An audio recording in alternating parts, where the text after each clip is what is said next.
कन्या पूजन का महत्व। अष्टमी नवमी तिथि पर किन बातों का रखना है आपको खास ध्यान। नवरात्रि की अष्टमी और नवमी तिथि पर घरों और मंदिरों में कन्या पूजन किया जाता है। नवरात्रि के बाद कन्या पूजन का विशेष महत्व माना गया है। नवरात्रि की अष्टमी और नवमी तिथियों पर मां महागौरी और सिद्धिदात्री की पूजा करने का प्रावधान है।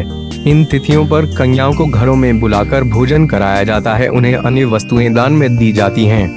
जानते हैं नवरात्रि में कन्या पूजन का क्या महत्व है और कन्या पूजन के समय किन बातों का ध्यान रखना आवश्यक होता है।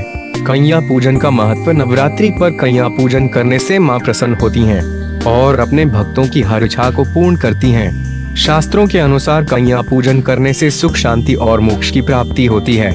कन्या पूजन से पहले हवन करवाने का प्रावधान होती है। मां हवन कराने और कन्या पूजन करने से अपनी कृपा दृष्टि बरसाती हैं। कन्या पूजन करते समय किन बातों का ध्यान रखना चाहिए। नवरात्रि में 9 कन्याओं को भोजन करवाना चाहिए, क्योंकि 9 कन्याओं को देवी दुर्गा के 9 स्वरूपों का प्रतीक माना जाता है। कन्याओं के साथ एक बालक को भी भोजन करवाना आवश्यक होता है, क्योंकि उन्हें बटुक भैरव का प्रतीक माना जाता है।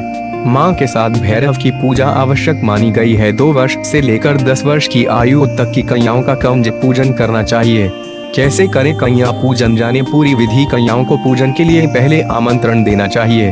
कन्याओं के घर में पधारने पर उन्हें देवी स्वरूप मानकर सम्मान पूर्वक आसन पर बिठाकर उनके पैर धुलवाएं। उसके बाद कुमकुम से तिलक करें, लाला रंग की चुनरी उड़ाएं। माता रानी का ध्यान करते हुए पूजन करें और जो भोजन आपने प्रसाद स्वरूप बनाया है उसे माता रानी को अर्पित करने के पश्चात कन्याओं को खिलाएं। भोजन करवाने के बाद दान दक्षिणा देकर कन्याओं से पैर छूकर उनसे आशीर्वाद लें और उनको प्रसन्नता पूर्वक विदा करें।